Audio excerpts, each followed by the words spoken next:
The Ghost in the Middle of the Typhoon. Chapter 1. The Coming of the Storm. In the year 2006, Typhoon Reming ravaged southern Luzon, Philippines, bringing destruction, floods, and death. Wind howled like screams, and power lines snapped like whips. Entire towns lost electricity, and homes were drowned in rising waters. In the remote town of Buhi, Camarines Sur, there stood an old Spanish-style house atop a hill. Locals said it was cursed. No one had lived in it since the 1980s, when an entire family reportedly disappeared during another typhoon. No bodies were ever found. Despite the legends, a desperate family, Mang Dado, Aling Elma, and their 9-year-old daughter, Ia, sought shelter there after their nipa hut was destroyed by the wind. The doors were unlocked. Odd for a house abandoned for decades. But the storm was too strong to look elsewhere. They stepped in, and the door slammed shut behind them. Chapter 2. The Window That Wouldn't Close. As the typhoon roared outside, the family lit a single candle. The house was freezing cold, colder than it should have been. Ia sat near the dusty sofa when she noticed one of the tall windows slowly creaking open. Rain didn't come through, just cold wind. Aling Elma stood and tried to close it. That's when she saw a woman standing outside the window, soaked in rain, wearing an old white dress, her long black hair clinging to her pale face. "Ma, there's someone watching us," Ia whispered. But when Mang Dado turned with the flashlight, the woman was gone. Until the next window opened on its own. Chapter 3. The Scratches on the Floor. In the middle of the night, Mang Dado heard faint scratching sounds from the wooden floor. Scrape, scrape, scrape. He pointed the flashlight down the hallway, no one. But the sound was louder now, almost like fingernails dragging along the wood. He followed the noise to the kitchen and found something odd. A series of deep, fresh claw marks leading to the trapdoor in the floor.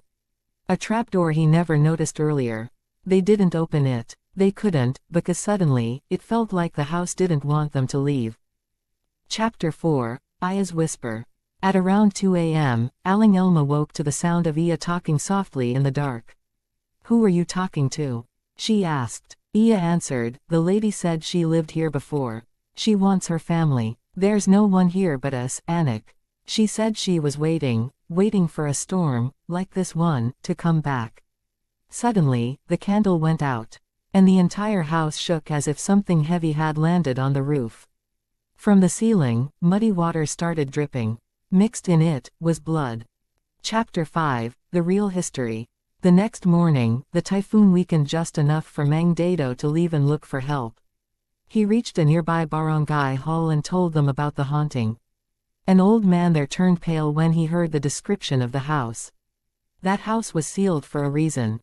In 1983, a woman named Clara murdered her own children during a typhoon, drowned them one by one when the river overflowed.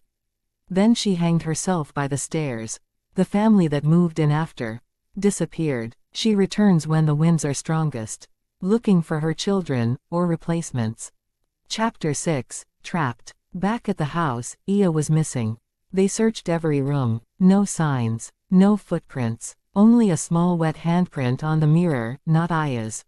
They heard her humming, but it came from the trapdoor. Mang Dado pried it open. It was pitch black inside. Slowly, he descended with a flashlight.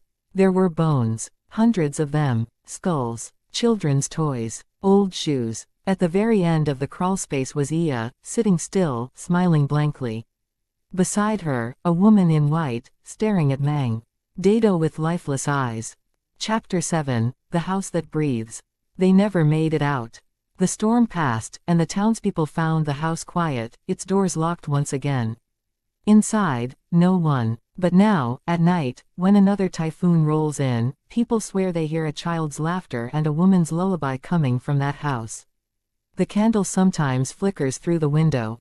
The window that always opens, when the rain begins. Because the storm doesn't always bring the wind.